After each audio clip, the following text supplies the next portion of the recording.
Hello children. We shall now start with a new chapter, chapter 7, Congruence of Triangle. This is for class 7. Now, to understand what do we mean by congruence of triangle, you should first know that this is another important chapter based on geometrical ideas. And to know what do we mean by congruence, let us do some activity. See children, I have taken two chalks. You can see. Now, if I place one chalk above the other, what do you see? You will see that both the chalks are completely overlapping each other. That means none of the part of any one chalk is coming out.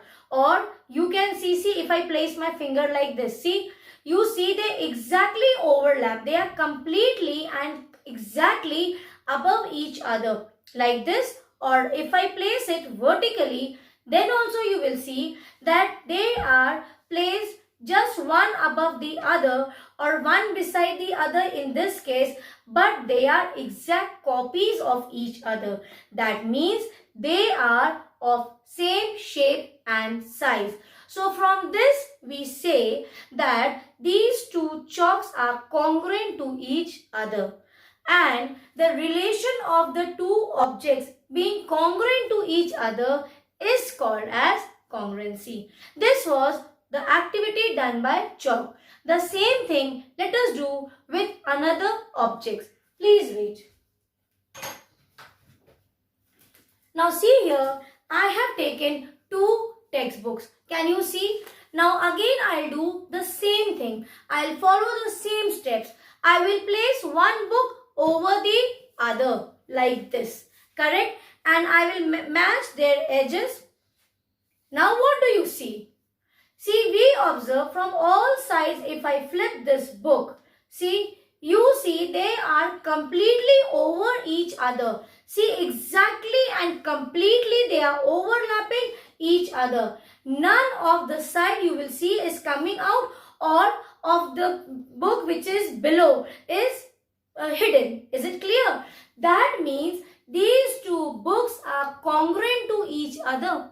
So what do we mean by congruent? Congruent means when the two objects are of same shape and size. Don't get confused with the color. See, if I have this book and this book, see, the front look of both the book is different. But don't compare it with the color. Only going to discuss about the shape and size of the objects in this session. And then after comparing the objects, if they are of same shape and size, those two objects will be congruent. And if they do not completely overlap or they completely do not fall above each other, some part is visible or some part is more than the other object, then in that case we say that the objects are not congruent to each other. Let me take one example where we will see the objects are not congruent.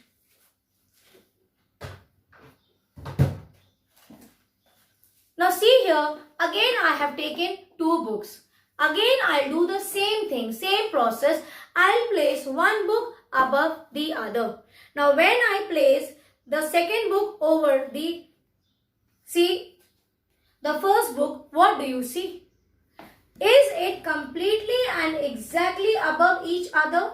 Are they overlapping? No. You can see the book, this one, is having a different length. Why? Because this much part is visible.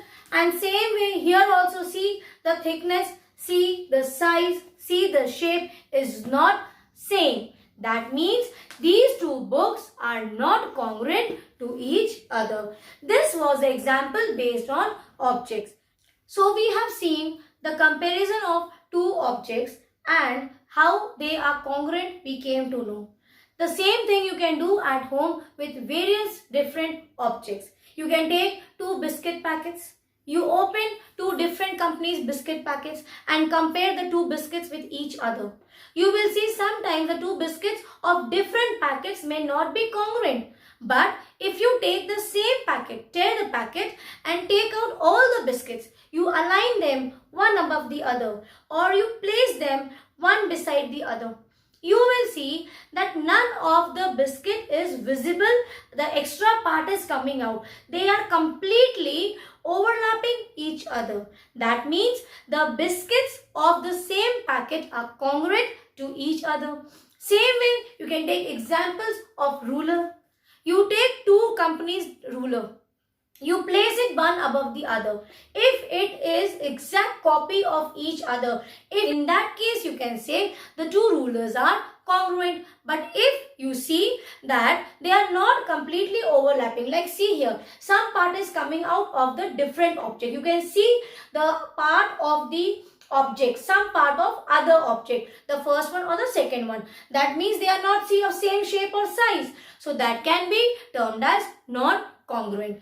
So here we understood that for the two objects to be congruent, they should be of same shape and size. Okay. Like take for example, when we were comparing the chalks, they were exactly overlapping each other. They were the exact copies of each other.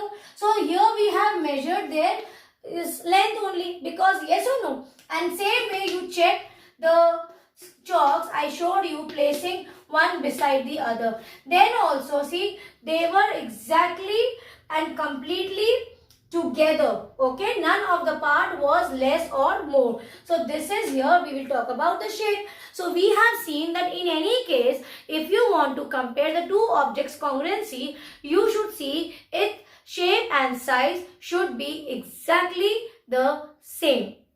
This is the meaning of congruent.